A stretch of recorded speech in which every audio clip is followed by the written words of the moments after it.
So we were talking about critical value approach. Critical value approach के अंदर अगर हम थोड़ा सा सिग्मा नॉन केस को रिकॉल करें, क्योंकि this is analogous to that, तो वहां पर हम क्या कर रहे थे अपर टेल के केस में। तो हमारे पास ये था कि हम एक ऐसी वैल्यू फाइंड करना चाह रहे थे जेड अल्फा यहाँ पर, के जिसके राइट साइड पर एरिया जो है वो अल्फा के बराबर है, लेकिन ये जी डिस्ट्रीब्यूशन के अंदर एरिया की बात हो रही थी। तो नाउ क्योंकि हम अब बात कर रहे हैं सिग्मा अननोन केस की, तो सिर्फ क्या होगा, कॉन्सेप्ट वही रहेगा, सिर्फ हमारे पास डिस्ट्रीब्यूशन चेंज हो जाएगी। यानी जो area under this curve on the right of that value है वो टी के टर्म्स में चला जाएगा। तो अब हमें एक वैल्यू चाहिए टी अल्फा, जिसको आप कहें सच दैट एरिया जो है उस टी के राइट पर वो बराबर होना चाहिए अल्फा के। यानी टी डिस्ट्रीब्यूशन के अंदर हमें एक वैल्यू चाहिए यहाँ पर टी अल्फा, जिसकी राइट पर जो एरिया है वो अल्फा के बराबर होना चाहिए। लेकिन अल्फा की वैल्यू इस हमारे एग्जांपल के अंदर 0.05 है। तो हमें एक ऐसी वैल्यू चाहिए टी की जिसके राइट पर एरिया जो है वो 0.05 है। और ये डिस्ट्रीब्यूशन जो है टी डिस्ट्रीब्यूशन के अंदर चेक करनी है हमें, विद डिग्री ऑफ फ्रीडम जो है वो इक्वल टू 59। तो लेट्स चेक कि क्या है। अगर ऊपर जो हमने एक अटैच की हुई है टेबल छोटी सी, यानी दिस वन, अगर इसी को देखें हम यहाँ पर, तो आप मुझे बताएं कि कौन सी टी वैल्यू है वहां पर जो आपका एरिया है वो 0.05। क्या है टी की वैल्यू जिसके अपर टेल, या ये अपर टेल भी लिखा हुआ है, इस अपर टेल का मतलब कि probability T greater than equal to वो जो भी वैल्यू है वो। तो कौन सी वैल्यू है जिसके अपर टेल में, या वो क्या वैल्यू है टी की जिसके अपर टेल में जो एरिया है ये बराबर है अल्फा के, यानी 0.05। क्या वैल्यू है टी की भाई, दिस वन, ऐसा है। तो इसका मतलब कि आपका जो yes T sir. T alpha का वैल्यू है वो सीधा सीधा यहाँ पर आपको मिल रहा है, वो है आपका 1.671। अब आप डायरेक्ट अप्लाई करेंगे वो क्रिटिकल वैल्यू अप्रोच जो अपर के केस में होती है। रिजेक्ट करते हैं हम लोग, रिजेक्ट इफ अगर टी जो है वो greater than equal to T alpha है। यही आपके पास थी कि T greater than equal to T alpha है तो आप रिजेक्ट कर देते हैं। और अगर ये, हाँ बस इस केस में, क्रिटिकल केस में यही है कि T greater than equal to alpha होना चाहिए, टी अल्फा। जेड के केस में greater than equal to Z alpha था। तो आप मुझे बताएं कि reject H naught if this is happening. तो मुझे बताएं जरा टी की वैल्यू क्या है, थोड़ी देर पहले हमने फाइंड की है टी अल्फा, तो हमें पता है वो तो आ गया 1.671। अब जरा मुझे बताएं कि टी की वैल्यू क्या फाइंड की है हमने, टी स्टेटिस्टिक। तो वो 1.84 है, आपको पता है ऑलरेडी, दिस इज 1.84। करें कंपेयर जरा, 1.84 जो है वो बड़ी है इससे, टी अल्फा से। यस सर, बड़ी है। यस बिकॉज, सर, ये बड़ी है। वेरी गुड, बिकॉज ये जो वैल्यू है 1.84 ये बड़ी है, बड़ी होनी चाहिए या बराबर होनी चाहिए, दोनों में से कोई एक कंडीशन को होल्ड करना चाहिए। यानी 1.84 जो है वो ज्यादा है इससे 671 से। तो इसका मतलब कि हम ये जो कंक्लूजन है ये निकाल सकते हैं कि रिजेक्ट कर दो भाई, because this therefore we can say that T is greater than T alpha, या हम कह सकते हैं कि रिजेक्ट करो भाई नल हाइपोथेसिस को, रिजेक्ट एच नॉट। तो एच नॉट इस केस में हमारा था mu is less than equal to 7, यानी ये रिजेक्ट हो जाएगा। तो हमारा जो रिसर्च हाइपोथेसिस है, यानी अल्टरनेटिव हाइपोथेसिस जो है, जिसको आप ये कहते हैं म्यू ग्रेटर देन 7, ये फिर होल्ड करेगा। यानी आपका जो है वो अ, वही कंक्लूजन है कि आपका अल्टरनेटिव हाइपोथेसिस होल्ड करेगा। Hypothesis will be selected, will be, या आप ऐसे कहें कि अगर सिंपल लफ्जों में ऐसे कहें कि आपका नल हाइपोथेसिस रिजेक्ट हो चुका है, लिहाजा जो आपकी एयरपोर्ट है, एयरपोर्ट वाला एग्जांपल है ना, एयरपोर्ट हेथ्रो जो है is superior service provider, service provider, ये कंक्लूजन हम आराम से ड्रा कर सकते हैं। तो that was one tail test with sigma unknown. This was, this was sigma unknown case for, यानी सिग्मा अननोन, और वहां पर आपके पास जो है वो अपर टेल टेस्ट था, और बात आप कर रहे थे पॉपुलेशन मीन की है, यानी पॉपुलेशन प्रोपोर्शन की अभी तक बात नहीं की हमने, ये पॉपुलेशन मीन की बात कर रहे थे हम। तो इसी के एनालॉगस अब मैं बात आपको समझा दूंगा कि अगर सिग्मा अननोन है, अच्छा एक और बात यहां से आप समझ लें कि एग्जाम पॉइंट ऑफ व्यू से अब हम सिग्मा अननोन केस को डिस्कस करते हैं कि जब आपके पास लोअर टेल टेस्ट हो। इसका कोई एग्जांपल तो मेरे पास अवेलेबल नहीं है, लेकिन मैं आपको बता देता हूं कि आपको करना क्या होगा इसमें। तो पहला स्टेप होगा आपके पास वही स्टेप 1 जो होता है एज यूजुअल। स्टेप 1 होगा डेवलप करो भाई, develop both hypothesis null and alternative. आप सबसे पहले हाइपोथेसिस जो है वो दोनों बना लेंगे, एक आपका H0 होगा और दूसरा आपका HA होगा।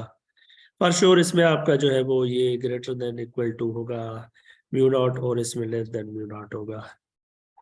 ये आपका हो जाएगा हाइपोथेसिस डेवलप। नंबर 2, आपके पास लेवल ऑफ सिग्निफिकेंस कोई ना कोई होगी, ये आपको आइडेंटिफाई करनी होगी अल्फा। फिर नंबर 3 पर आप आ जाएंगे, स्टेप 3 जो होगा टेस्ट स्टैटिस्टिक होगी। टेस्ट स्टैटिस्टिक के अंदर आप टी वैल्यू फाइंड करेंगे, X bar minus mu naught divide by S over square root of N, लेकिन विद डिग्री ऑफ फ्रीडम जो होगी वो n-1 होगी। ठीक है ना। तो ये अगर आपको मिल जाती है तो इसके बाद फिर आपके पास दो चीजें हैं, या तो आपके पास पी वैल्यू अप्रोच होगी या क्रिटिकल वैल्यू। तो अगर पी वैल्यू की बात करें तो पी वैल्यू के अंदर आप प्रोबेबिलिटी देखेंगे। यहाँ पर मैं आपको बता देता हूँ इस तरीके से पिक्टोरियली। यहाँ पर आप लोअर टेल टेस्ट की बात कर रहे हैं तो आपको प्रोबेबिलिटी चेक करनी होगी। ये जो टी यहाँ पर जो वैल्यू आ रही है टी की ऊपर, ये वाली वैल्यू, ये आप चेक करेंगे टी लेस देन टी, जो टी वैल्यू आ रही है टेस्ट स्टैटिस्टिक, उसको लिख देता हूँ जो ऊपर आपने फाइंड किया है, less than equal to test statistic, इसको आप पी नाम देंगे।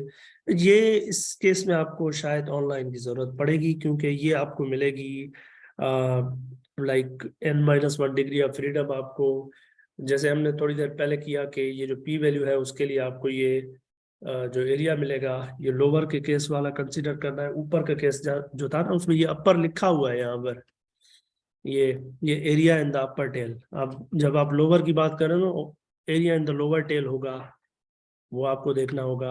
इसके हिसाब से आपने जो है ना वो टेस्ट स्टैटिस्टिक की वैल्यू जो है उसके हिसाब से फिर ये पी वैल्यू कंप्यूट हो जाएगी, और ये मोस्टली ऑनलाइन ही होगी। यहाँ पर आपको शायद ही मिल जाए एक्यूरेट वैल्यू, अगर एक्यूरेट मिल जाती है तो वेल एंड गुड, अदरवाइज तो या तो आपको अगर एग्जाम में आ जाता है तो वहीं पर कहीं ना कहीं पर वो टेबल के अंदर होगा मेंशन, थोड़ा सा केयरफुली आप पिक कर लेंगे।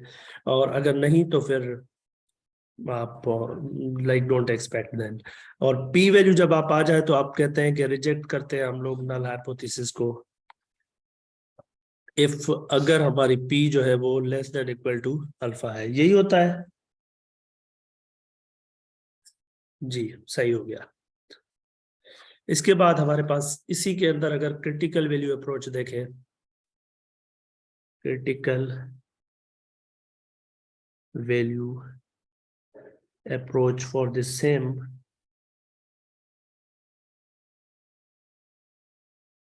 तो अब आपके पास ये है,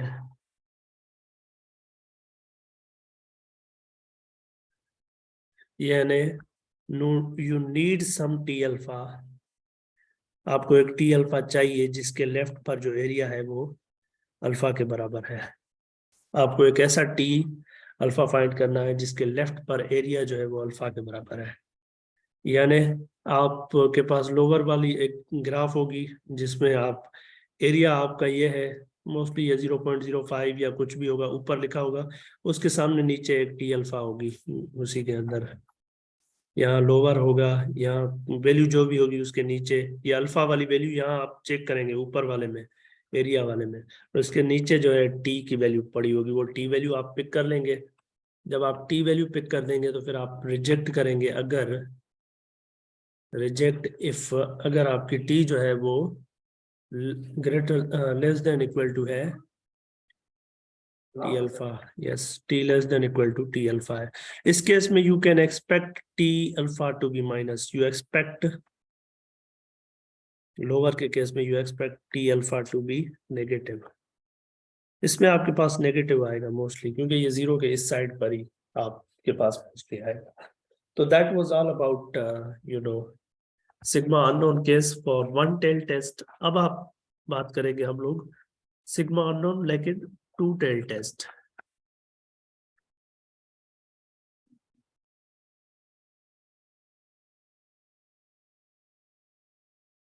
इसके लिए भी वी हैव एन एग्जांपल जिसको हम डिस्कस कर सकते हैं।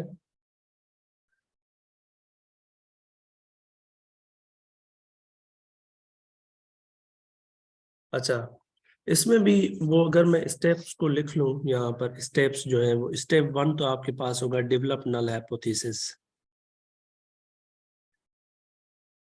नल हाइपोथेसिस एंड अल्टरनेटिव वन, दोनों हाइपोथेसिस आपने डेवलप करने हैं। उसके बाद आप अल्फा की वैल्यू, फिर आपके पास टेस्ट स्टेटिस्टिक होगा, और इसी के बेसिस पर या तो आप पी वाली अप्रोच अप्लाई करेंगे या फिर आप क्रिटिकल, इनमें से कोई एक, इनको देखते हुए सामने रखते हुए, या तो आप क्रिटिकल वैल्यू अप्रोच लगाएंगे या तो आप पी वैल्यू अप्रोच लगाएंगे। तो चलिए एक एग्जाम्पल की तरफ चलते हैं इसी के रिलेटेड।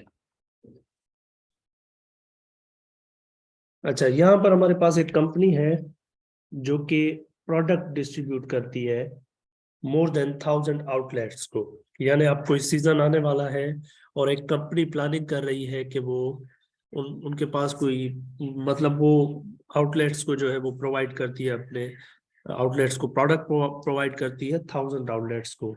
तो कंपनी जो है उसका नाम है, लेट्स से हॉलीडे नाम है उसका, कंपनी जो है उसका नाम है हॉलीडे।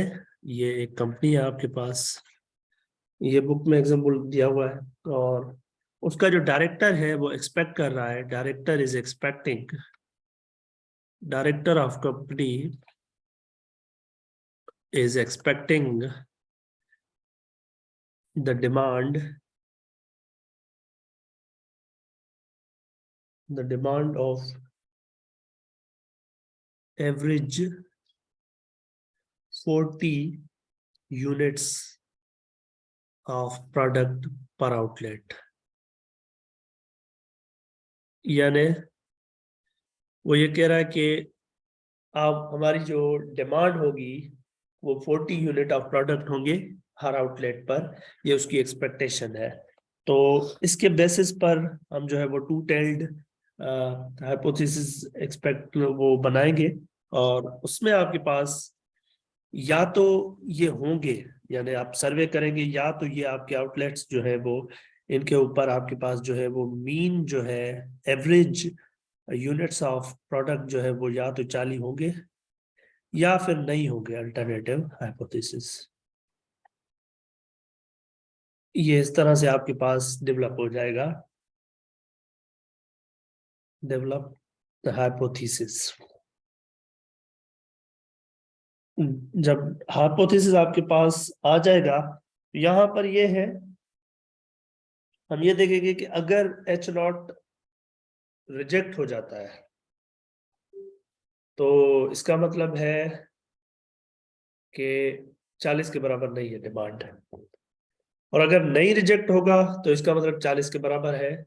और हमारा टारगेट यहाँ पर यही होगा कि रिजेक्ट ना हो, तो 40 पर जो है हम कंटिन्यू करें।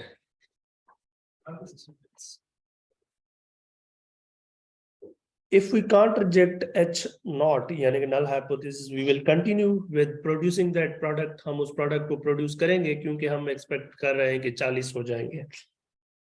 अगर H नॉट रिजेक्ट हो जाता है तो फिर कंपनी जो है वो रीइवेल्युएट करेगी अपनी प्रोडक्शन प्लान को। अब जो स्टडी की जा रही है इसमें जो अल्फा की वैल्यू है वो 0.05 है, वही स्टेप 2। अल्फा इज 0.025 ओ 05, ये आपके पास अल्फा की वैल्यू है। जब आपके पास ये वैल्यू आ जाती है तो स्टेप 3 आपके पास होता है टेस्ट स्टैटिस्टिक कैलकुलेट करना। टेस्ट स्टैटिस्टिक यानी टी। इसके कंप्यूट करने से पहले डेटा जो रिक्वायर्ड है वो मैं लिख लेता हूँ। आपकी जो उन्होंने जो आउटलेट सेलेक्ट किए हैं वो 25 हैं, और जो सैंपल की मीन डिमांड आ रही है वो है 37.4, और इसके बाद इसकी जो सैंपल स्टैंडर्ड डेविएशन है वो 11.79 आ रही है। और दूसरी बात यह है कि हिस्टोग्राम से ये पता चल रहा है कि shows that this has normal can be approximated by normal, यानी इसको नॉर्मल डिस्ट्रीब्यूशन से अप्रोक्सीमेट किया जाता है। ओके, अब टी अगर मैं कैलकुलेट कर लूं तो टी मेरा आ जाएगा X bar minus mu naught over S over N, यानी X bar 37.4 minus mu naught यानी 40 डिवाइड बाय एस यानी 11.79 divide by square root of N यानी 25। तो जरा ये बताएं क्या वैल्यू आ रही है मुझे कैलकुलेट करके, टी की वैल्यू बताएं। टेस्ट स्टैटिस्टिक क्या आ रहे हैं, कोई भी एक बंदा बता दे चैट पे।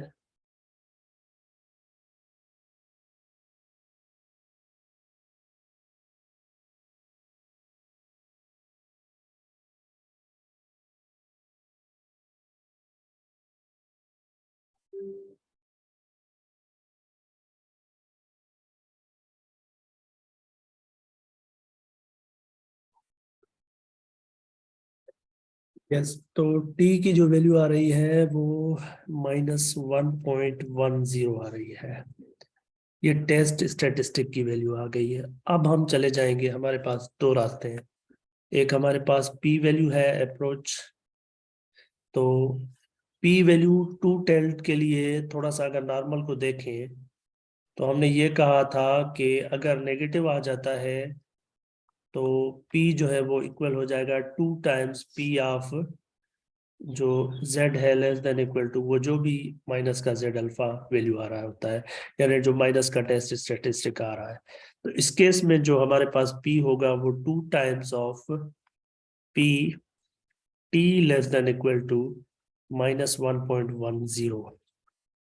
अब ये हम p वैल्यू देखेंगे कि क्या है हमारे पास, तो इसके लिए हमारे पास फिर टेबल वगैरह की जरूरत पड़ेगी। लेट मी शो यू कि how can we compute this.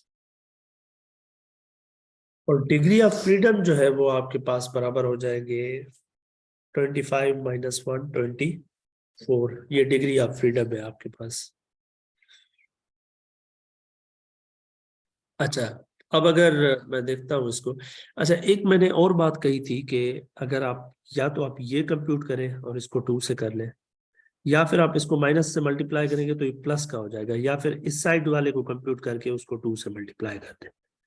अब हमारे हाथों में है कि हम किस साइड से जाते हैं, best keeping the table in view. अच्छा, अब अगर टेबल को देखते हैं तो area in the upper tail है और नीचे टी वैल्यू है।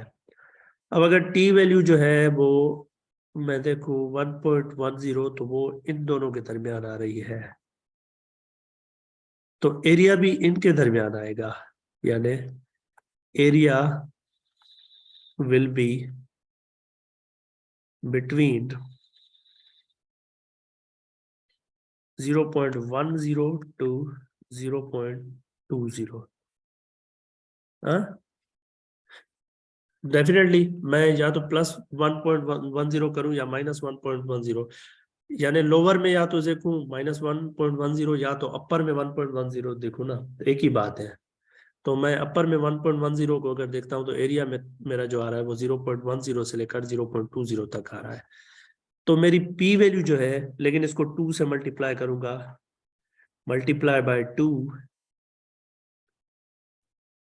जब 2 से मल्टीप्लाई करूंगा तो मेरा पी जो है वो बिटवीन हो जाएगा, इसको 2 से मल्टीप्लाई करें तो 0.2, और इसको 2 से मल्टीप्लाई करें तो ये 0.4। तो मेरी पी वैल्यू जो है वो 0.2 और 0.4 के दरमियान आएगी, ये मुझे पता चल रहा है। लेकिन मेरी जो अल्फा है, इस तरीके से अगर मैं देखूं तो मेरी जो अल्फा है वो 0.05 है। अब जरा कंपेयर करें कि क्या ये पी वैल्यू जो है कभी ये अल्फा से बड़ी हो सकती है। वो तो 0.4 से भी छोटी है, 0.2 से बड़ी है, 0.2 और 0.4 के बीच में कहीं पर आ रही है, तो ये 0.5 से बड़ी नहीं हो सकती। तो you can say that P is less then for sure 0.05। अगर ये 0.05 से छोटी है तो इसका दूसरा मतलब ये है कि P जो है वो लेस देन अल्फा है, और P लेस देन अल्फा होने का क्या मतलब होता है, रिजेक्ट करेंगे एक्सेप्ट करेंगे।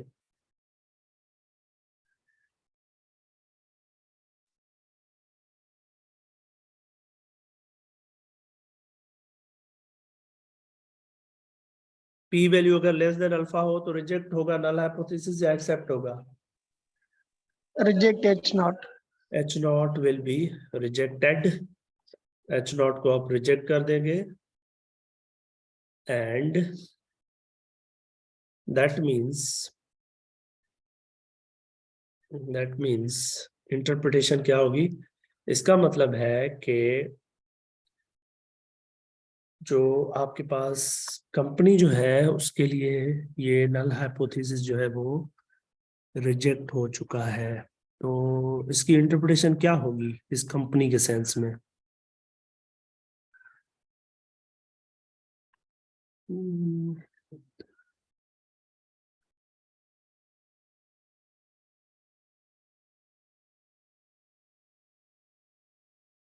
अच्छा, एक मिनट,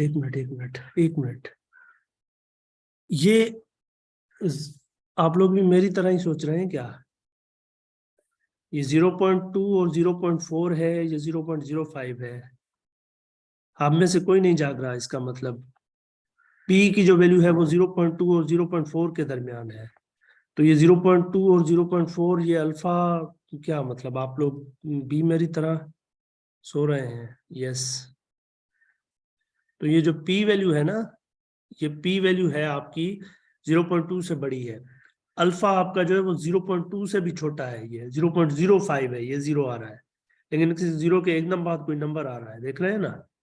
तो P की वैल्यू अगर मैं वैसे ही नंबर लाइन पर आपको दिखाऊं, यहाँ 0 है, यहाँ लेट से 0.2 है, यहाँ लेट से 0.4 है, तो P की वैल्यू यहीं कहीं पे आ रही है 0.2 से लेकर 0.4 तक, लेकिन अल्फा तो 0.2 से भी छोटा है ये। तो दिस वाज समथिंग रॉन्ग, यानी P जो है वो ग्रेटर है 0.05 से, या बिग डिफरेंस, या it's a big difference. P greater है 0.05 से, यानी P ग्रेटर है अल्फा से, तो इसका मतलब H not will not be rejected, and that means इसका मतलब है कि कंपनी यानी holiday will continue to make products.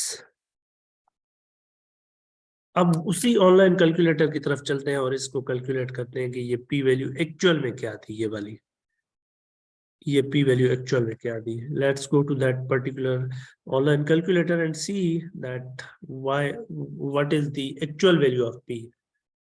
तो ये एक्चुअल वैल्यू ऑफ पी के लिए हम कैलकुलेटर पर चढ़ते हैं ऑनलाइन और वहां से हम इसको कैलकुलेट कर लेते हैं कि असल में पी की वैल्यू थी क्या.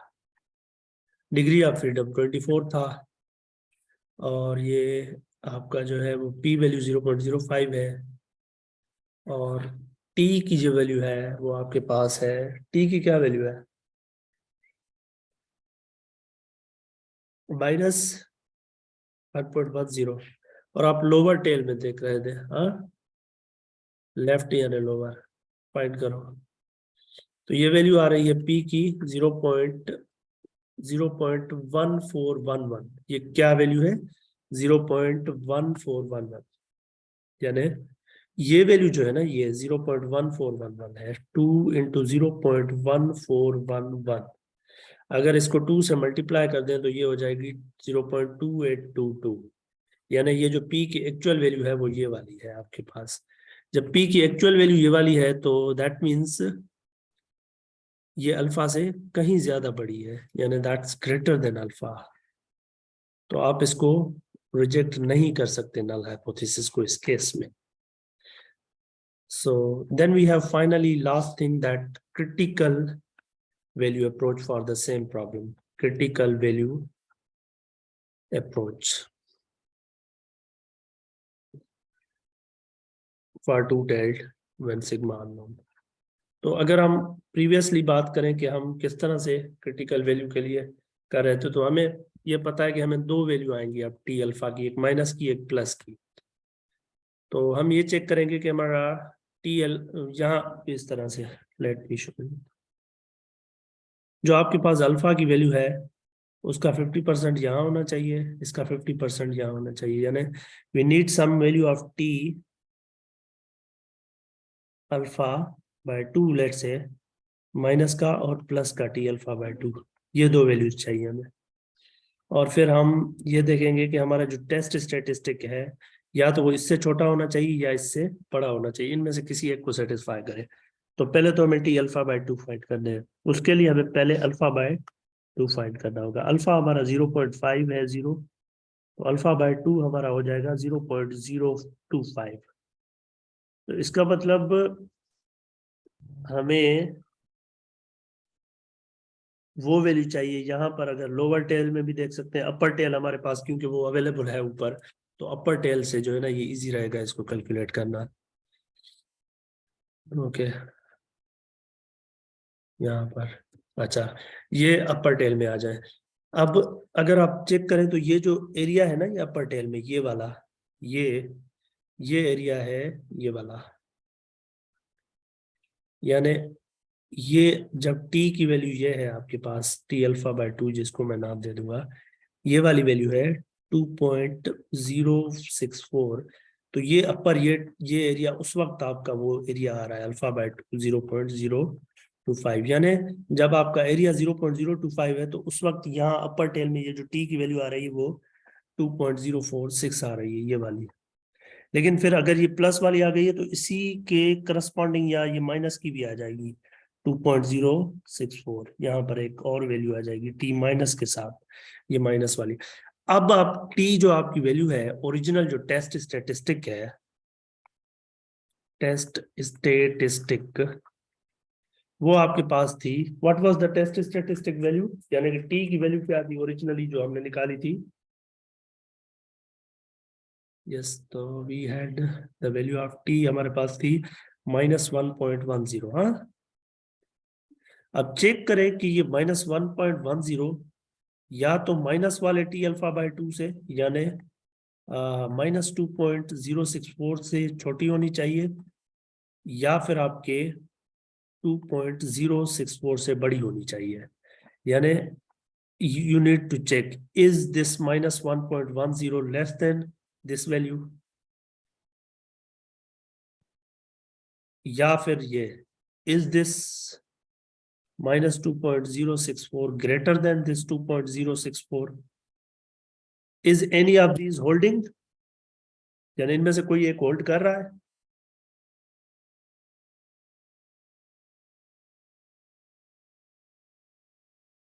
यानी क्या माइनस 1.10 जो है वो माइनस 2.064 से छोटा है या ये 2.064 से बड़ा है? तो अगर थोड़ी सी सेंस है आप लोगों में, the answer is no. No, okay good.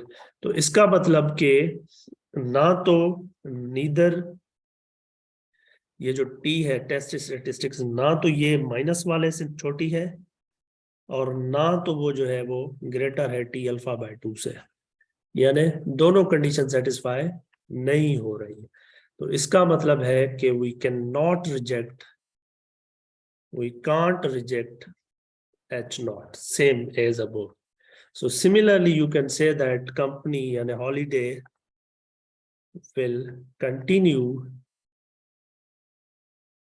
to produce its products.